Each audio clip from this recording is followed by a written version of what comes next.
స్వాగతం. ఈరోజు మనం కొన్ని మూల గ్రంథాల్లోకి కొంచెం లోతుగా వెళ్తున్నాం. జీవితాన్ని సరళంగా చేసుకోవడం ద్వారా ఆనందాన్ని ఎలా పొందొచ్చు, ఆ దారిని అన్వేషించటం. మన ముందు శ్రీ వీరబ్రహ్మేంద్ర స్వాముల వారి కాలజ్ఞానముంది, ఆత్మజ్ఞానం గురించిన బోధనలున్నాయి, ఇంకా ముక్తి మార్గం, భక్తి మార్గం గ్రంథంలోని కొన్ని విషయాలు కూడా. వీటిలోంచి ఆ జ్ఞానాన్ని తీసుకుని అది మన నేటి జీవితాలకు, ముఖ్యంగా ఆ సులభమైన ఆనందానికి ఎలా ఉపయోగపడుతుందో చూద్దాం. సరే, మరి మొదలు పెడదామా? తప్పకుండా. ఇక్కడ చాలా హ్మ్, ఆసక్తికరమైన విషయం ఒకటుంది. అదేమిటంటే, శ్రీ వీరబ్రహ్మేంద్ర స్వామి వారు కేవలం భవిష్యత్తులో ఏం జరుగుతుందో చెప్పి ఊరుకోలేదు. అంటే ఆ కాలజ్ఞానం వరకే పరిమితం కాలేదు.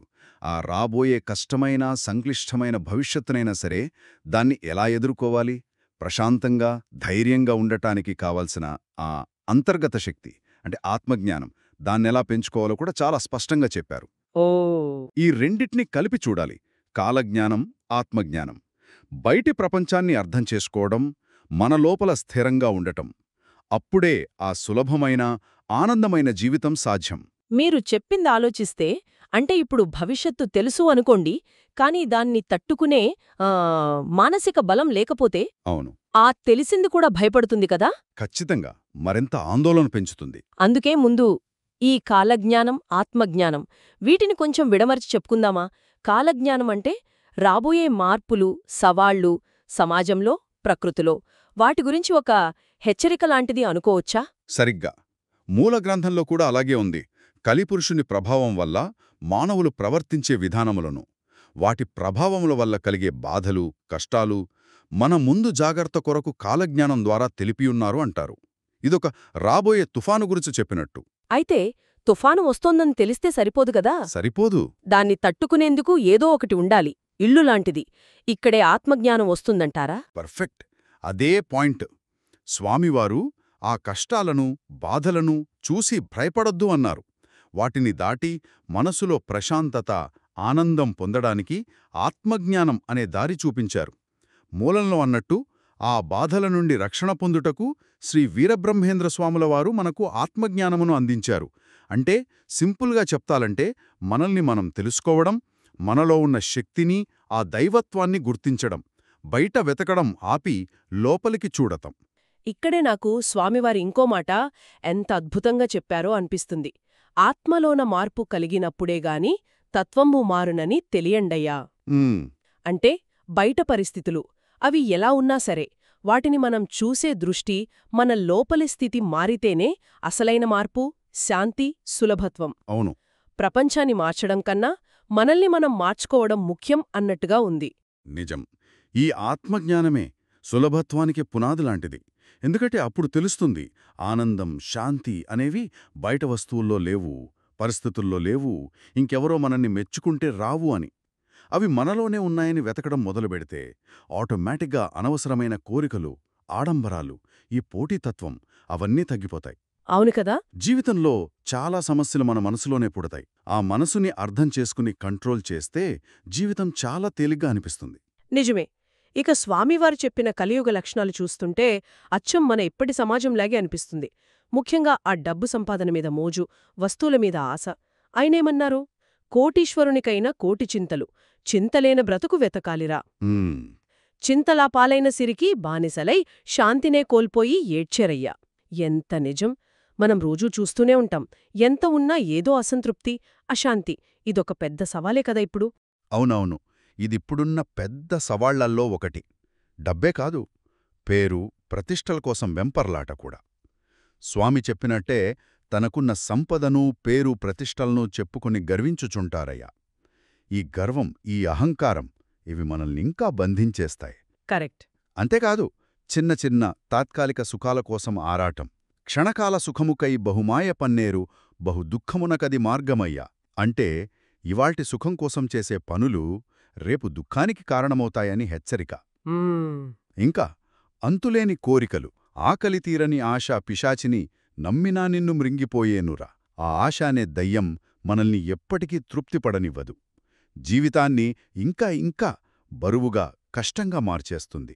ఆ ఆ ఆశ పిశాచి. భలే చెప్పారు కదా. చాలా పవర్ఫుల్ మాట.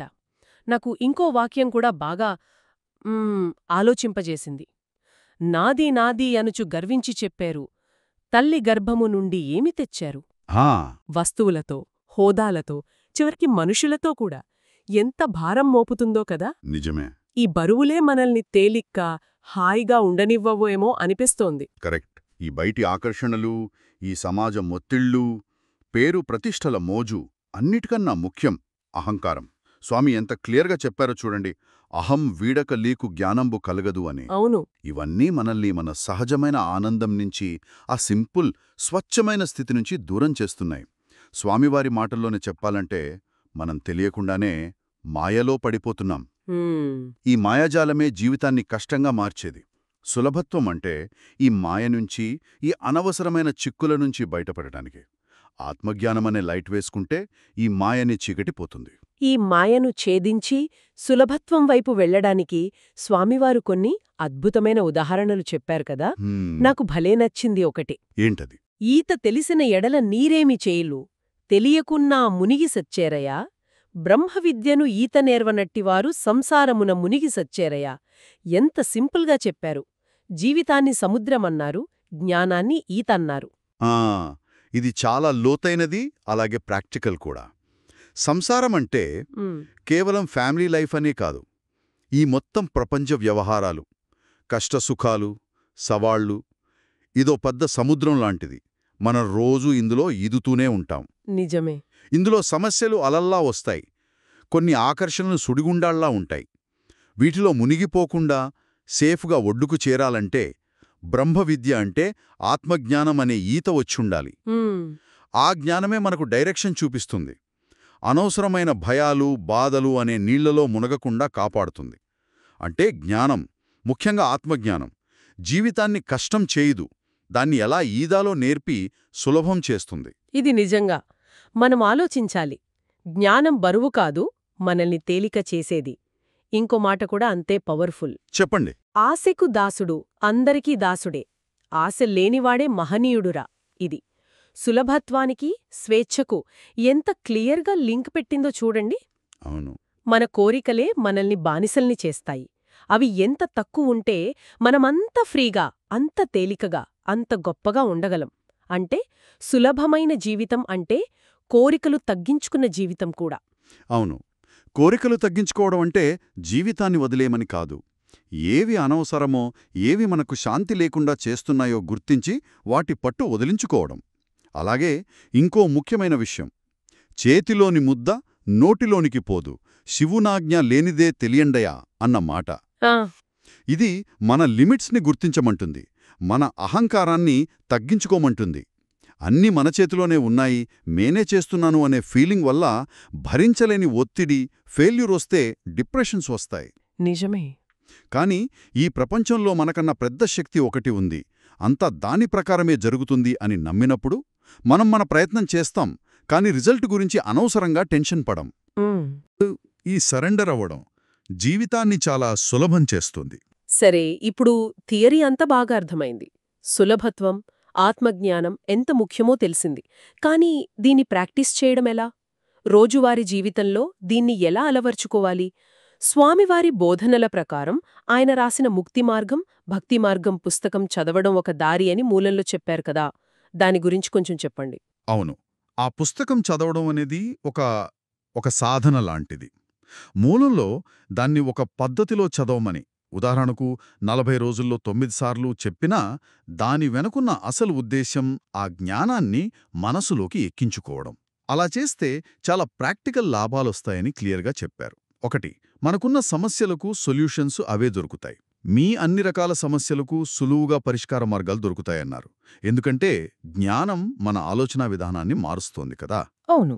2, మనలోనే ఉన్న పవర్ బయటకు వస్తుంది. ఆ శక్తి మీలోనే ఉన్నది, మీలోనున్న శక్తి బయటకు వస్తుంది. అంటే కాన్ఫిడెన్స్ పెరుగుతుంది, మన మీద మనకు నమ్మకం వస్తుంది. 3, విచక్షణ పెరుగుతుంది. అంటే ఏది ముఖ్యం, ఏది కాదు, ఏది మనకు కావాలి, ఏది వదిలేయాలి అనే తెలివి వస్తుంది. పనికిరానివి వదిలివేయగల విచక్షణా జ్ఞానం మీకు వస్తుంది అన్నారు. ఇది లైఫ్ని సింపుల్ చేసుకోవడంలో చాలా చాలా ఇంపార్టెంట్. చాలా ముఖ్యమది. 4, మనకు శాంతి రావడమే కాదు, కుటుంబంలో మనశ్శాంతి ఏర్పడుతుంది అని కూడా అన్నారు. మనం మారితే మన చుట్టూ ఉన్న వాళ్ల మీద కూడా ఆ ప్రభావం ఉంటుంది. ఇవన్నీ జీవితాన్ని సులభం చేసి ఆనందం వైపు తీసుకెళ్లేవే. విచక్షణా జ్ఞానం. మీరు చెప్పింది చాలా కరెక్ట్. బహుశా మన జీవితాల్లో ఇన్ని చిక్కులు ఏది పట్టుకోవాలో ఏది వదిలేయాలో తెలియకే వస్తున్నాయేమో. కావచ్చు. నుంచి బయటపడొచ్చనమాట. సమస్యకు పరిష్కారం బయట ఎక్కడో లేదు, మనలోనే ఉంది అని తెలియడం అదొక పెద్ద రిలీఫ్ కదా. మంచి బలం కూడా ఇస్తుంది. ఇదొక్కసారి చేసే పని కాదు, కంటిన్యూస్గా చేయాల్సిన సాధన. ఖచ్చితంగా ఇది నిరంతర సాధన. పుస్తకం చదవడంతో పాటు స్వామివారు ధ్యానం గురించి కూడా చాలా చెప్పారు. దైవ ధ్యానం కన్నా మించినది లేదయ్యా, అనంత శక్తులు అందులో ఉన్నాయి అన్నారు. మెడిటేషన్ ద్వారా మనసును నిలపడం, ఆలోచనలు గమనించడం, లోపలికి చూడటం, ఇవన్నీ ఆత్మజ్ఞానానికి, మైండ్ కంట్రోల్కి ప్రాక్టికల్ మార్గాలు. మనసుని పరమాత్మ వైపు, అంటే మన నిజస్వరూపం వైపు, ఆ ఉన్నతమైన దానివైపు పెట్టడం ముఖ్యం. ఆయన చెప్పినట్టు పరమాత్మ వైపున మనసు నిలిపావంటే ప్రకృతే నీపాద సేవా చేసేను. అంటే మన లోపల మనసెట్టయితే బయట పరిస్థితులు కూడా మనకు అనుకూలంగా మారతాయి, లేదా వాటిని మనం ప్రశాంతంగా తీసుకోగలుగుతాం. ఆ పుస్తకాన్ని దైవశక్తిని అందించే ఏటీఎం కార్డ్ లాగా వాడుకోవచ్చు అని చెప్పటం అది కొంచెం ఇంట్రెస్టింగ్గా అనిపించింది. అవును, అది కొంచెం మోడర్న్గా అనిపించొచ్చు. ఏదో మ్యాజిక్ లాగా అదు కాని, మనకు ఎప్పుడైనా ధైర్యం కావాలన్నా, క్లారిటీ కావాలన్నా, దారి తెలియాలన్నా ఆ పుస్తకంలోని జ్ఞానాన్ని గుర్తు చేసుకుంటే చాలు, వెంటనే బలం, గైడెన్స్ వస్తాయి అన్నట్టుందా దాని మీనింగ్? అవుననుకుంటా. ఎప్పుడు దైవశక్తి మీకు అవసరమనుకుంటారో అప్పుడు ఒకమారు ఈ గ్రంథమును చదువండి సరిపోతుంది అని చెప్పడం వెనుక ఉద్దేశ్యం అదే కావచ్చు. జ్ఞానమనేది మనకు అందుబాటులోనే ఉంది, అవసరమైనప్పుడు దాన్ని సులభంగా వాడుకోవచ్చు అని. అంటే ఒక సులువైన మార్గం అన్నమాట. అవును, ఆ ఉపమానం ఉద్దేశమదే. జ్ఞానం ఎక్కడో లేదు, ఇక్కడే ఉంది, దాన్ని వాడుకోమని భరోసా ఇవ్వడం, సులభంగా బలాన్ని పొందొచ్చని చెప్పడం. కాబట్టి ఈ మొత్తం చర్చ నుంచి మనం క్లియర్గా అర్థం చేసుకోగలిగింది ఏంటంటే, నిజమైన శాశ్వతమైన ఆనందం, జీవితంలో ఆ సులభత్వం అవి బయట వస్తువుల్లోనో, డబ్బులోనో, పేరులోనో లేవు. అవి పూర్తిగా మన లోపల, మన ఆలోచనల్లో, మనకున్న దానితో తృప్తిపడటంలో, సింపుల్గా జీవించడంలోనే ఉన్నాయి. 100% నిజం. శ్రీ వీరబ్రహ్మేంద్ర స్వామివారి కాలజ్ఞానం, ఆత్మజ్ఞానం, ఆ బోధనల మొత్తం సారాంశం కూడా అదే. కలియుగంలో కష్టాలుంటాయి, మార్పులొస్తాయి, సవాళ్లుంటాయి. వాటిని చూసి భయపడద్దు, నిరాశపడద్దు. ప్రతి ఒక్కరూ తమలో ఆత్మజ్ఞానమనే దీపం వెలిగించుకుని ధర్మంగా, సింపుల్గా జీవించండి అని ఆయన చెప్పిన మాటలు ఎప్పటికీ నిజం.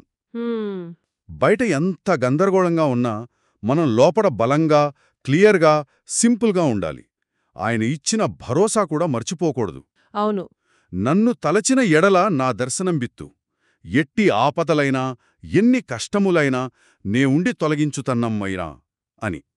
సరైన దారిలో ఉంటే నేనున్నాను అని ఆయన భరోసా ఇచ్చారు. ఆ నమ్మకం కూడా మనకు బలాన్నిస్తుంది. ముగింపుగా మనందరం ఆలోచించుకోవడానికి స్వామివారి మాటల్లోనే ఒక సూటి ప్రశ్న. చెప్పండి.